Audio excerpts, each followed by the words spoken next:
Hello বন্ধুরা, আজকে আমি তোমাদের জন্য যেই রেসিপিটা শেয়ার করব বাঙালিদের প্রায় হারিয়ে যাওয়া একটা রেসিপি। কারণ জিনিসটা পাওয়াই যায় না সেরকম একটা, গ্রামেগঞ্জে যাও বা পাওয়া যায়, শহরের তো একদমই পাওয়া যায় না, খুব কম মানুষের কাছে বিক্রি হতে দেখা যায়। এটা হচ্ছে গেড়ি গুগলি। আমরা কিনে আনিনি, আমাদের পাশের বাড়ির কাকু পুকুর থেকে তুলে নিয়ে এসে শাশুড়ি মাকে দিয়ে গেছিলো। দুঃখের বিষয় তোমাদের ছাড়ানোটা দেখাতে পারিনি, কারণ আমি বাড়িতে ছিলাম না, মা ততক্ষণে সব ছাড়িয়ে রেখেছিল। এটাকে গরম জলে দিয়ে এইভাবে সেফটি পিন দিয়ে বার করে নিতে হয়। অনেকেই হয়তো জানো, আবার অনেকে জানো না। এই জিনিসটা যেমন অনেকের খুবই প্রিয়, আবার অনেকে কিন্তু একদমই পছন্দ করে না। যাই হোক, যারা পছন্দ করে না তারা স্কিপ করে যাও, আর যাদের খুব প্রিয় তারাই দেখো রেসিপিটা। আর যদি দেখে কারোর খেতে ইচ্ছা করে তারা তো বানিয়ে খেতেই পারবে। একদম স্টেপ বাই স্টেপ আমি তোমাদের সাথে শেয়ার করব। সত্যি কথা বলতে কি, বিয়ের আগে কখনো আমিও এটা খাইনি, কোনো দিন খেয়ে দেখিও নি, বাড়িতেও রান্না হয়নি যে জানবো কেমন হয়। কিন্তু বিয়ের পরে বরের পাল্লায় পড়ে এটা টেস্ট করে দেখেছি যে খেতে খুব একটা খারাপ না, বেশ ভালো। আর শুনেছি খুব উপকারী জিনিস তো একটু মাঝে সাঝে খাওয়া ভালো, তাই না? তো যাই হোক, পেঁপে আর দেখো আলু আমি ডুমো ডুমো করে কেটে নিয়েছি এই তরকারিটায় দেওয়ার জন্য। গেড়ি গুগলির রসা করব আজকে। তো দেখতেই পেলে খুব ভালো করে কচলে ওগুলোকে ধুতে হবে। অনেকবার জল পাল্টে ধুয়ে আমি ঝুড়িতে ঢেলে রেখেছি। আর এদিকে আদা রসুন আর একটু কাঁচা পাকা লঙ্কা ওটাকে পেস্ট করে নেব মিক্সিতে। আর পেঁয়াজ টমেটোটা কিন্তু কুচিয়েই রেখেছি। আজকে আমি সুন্দর করে তোমাদের একদম বড় ভিডিও করে রান্নার রেসিপিটা দেখাচ্ছি, যাতে সবাই ভালো করে বুঝে, যারা করতে চাও এভাবে গেড়ি গুগলি অবশ্যই পাওয়া গেলে তারা করতে পারো। তো কড়াইতে সর্ষের তেল দিয়ে দিয়েছি, দিয়ে আলু আর পেঁপেগুলো ডুবো ডুবো করে কেটে রাখা হালকা করে ভেজে নেব। এগুলো একদম কড়া করে ভাজবো না, একটু লাল লাল করে ভাজা হয়ে গেলেই তুলে নেব। তো দেখতেই পাচ্ছ আমি এগুলো ভেজে নিচ্ছি। আর ফটাফট কমেন্টে জানাবে কে কোথা থেকে আমার ভিডিওটা দেখছো, তাহলে আমার খুব ভালো লাগবে। তোমাদের কমেন্ট পড়তে কিন্তু আমার ভীষণ ভালো লাগে। আর কে কে গেড়ি গুগলি খেতে খুব ভালোবাসো আমি জানি, যারা ভালোবাসে তারা কিন্তু এটা খুবই ভালোবাসে। আর যারা পছন্দ করে না তাদের আর কিছু বলার নেই, তারা হয়তো প্রথম থেকেই ব্যাপারটাকে ঘেন্না পায়, তাই পছন্দ করে না। কিন্তু যারা একবার স্বাদ পাবে আমার মতন, তাদের তো ভালোই লাগবে। তো দেখো, আলু আর পেঁপেটা ডুমো ডুমো করে কেটে ওটাকে ভেজে নিয়েছি। ভেজে নেওয়ার পর এই তেলটার মধ্যেই আমি যে গেড়ি গুগলিগুলো রয়েছে ভালো করে পরিষ্কার করা ছিল, সেগুলোকেও আমি হালকা করে ভেজে নেব। একটু ভেজে নিলে বেশ খেতে ভালো হয় জিনিসটা। আমি কিন্তু সবই সোশ্যাল মিডিয়ার চক্করে, তোমাদের তো আগেই বললাম আমি আগে কখনোই এটা খাইনি আর রান্না করিনি।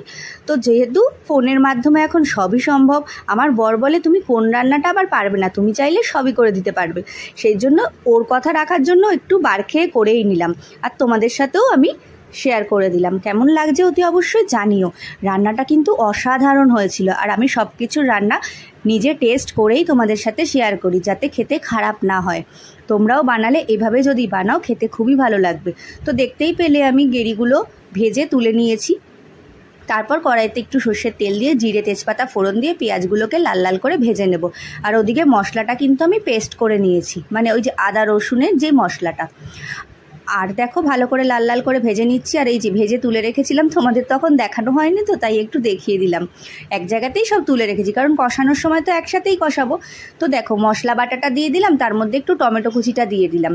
পেঁয়াজটা ভাজা ভাজা হয়ে যাওয়ার পর আর এদিকে ধনে গুঁড়ো, লঙ্কা গুঁড়ো, হলুদ গুঁড়ো, কাশ্মীরি লঙ্কার গুঁড়ো, নুন, হলুদ সব কিছু একটু শুকনোগুলো নিয়ে জল দিয়ে ভিজিয়ে রেখে নাড়াচাড়া করে মশলার সাথে ভালো করে কষিয়ে নেব। একটু ভালো টাইম ধরেই কষাতে হবে, যতক্ষণ না তেল ছাড়ে, যাতে না কাঁচা গন্ধটা থেকে যায়।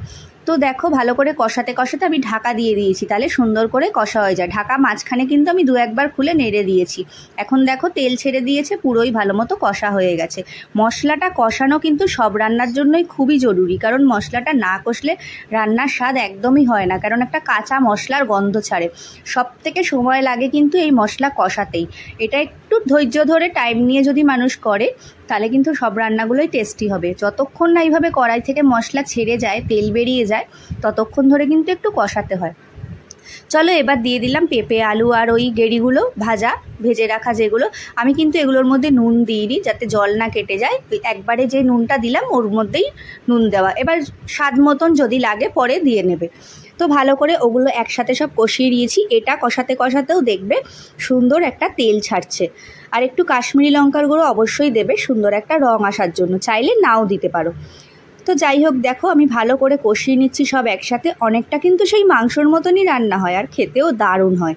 তোমরা কিন্তু যারা যারা খেতে ভালোবাসো অবশ্যই এইভাবে ট্রাই করতে পারো। অনেকে কিন্তু এটা ঝোল মতন করেও খায়, আমি একটু রসা রসাই রেখেছি। তো দেখো এটাকে ভালো করে একটু নাড়াচাড়া করে নিচ্ছি, আর যেহেতু বাঁ হাতে ফোন ধরে আছি একটু অসুবিধা হলে একটু ম্যানেজ করে নিও। তো দেখো ভালো করে কষাচ্ছি, কি সুন্দর তেল ছাড়ছে ভেতর থেকে। একটু নাড়াচাড়া করে দেখবে, দেখো ভালো করে তেল ছেড়ে দেবে। তখন আমি এর মধ্যে মিশিয়ে দিয়েছি পরিমাণ মতন জল, যে যতটুকু, কেউ ঝোল করলে ঝোলও করতে পারো, আমরা একটু রসা রসা রাখবো বলে ওই আলু ঠালু সেদ্ধ হওয়ার জন্য যেইটুক জলের প্রয়োজন সেইটুক জল দিয়ে ঢাকা দিয়ে দেবো।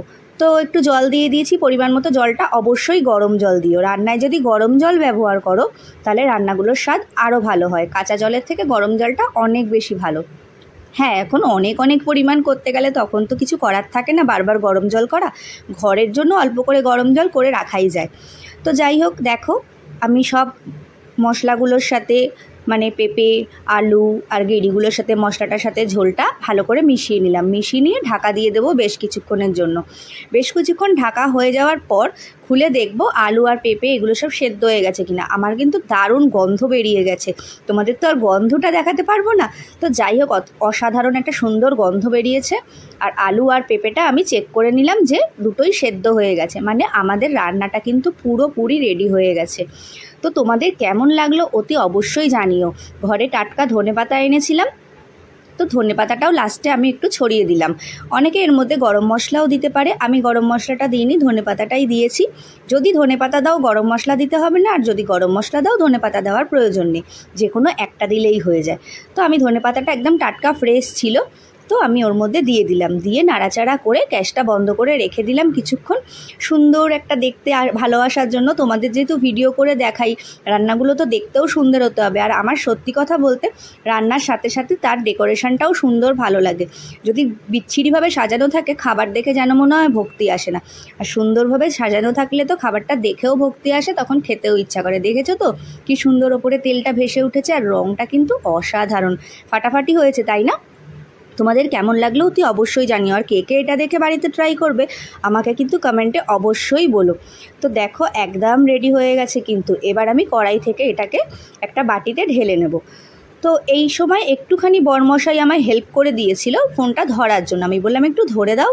তো যাই হোক, দেখতেই পাচ্ছ কত দূর থেকে ফোনটাকে ধরেছে। যাই হোক, আমি আবার হাত থেকে নিয়ে একটু ক্লোজ থেকে তোমাদের দেখিয়ে দিলাম। কেমন লাগলো অতি অবশ্যই জানিও। এটাই ছিল গেঁড়ির রসা। অনেকে আলু ছাড়াও করে, আমি আলু পেঁপে সব দিয়ে করলাম। কেমন লাগলো অতি অবশ্যই জানিও। আজকের মতন টাটা।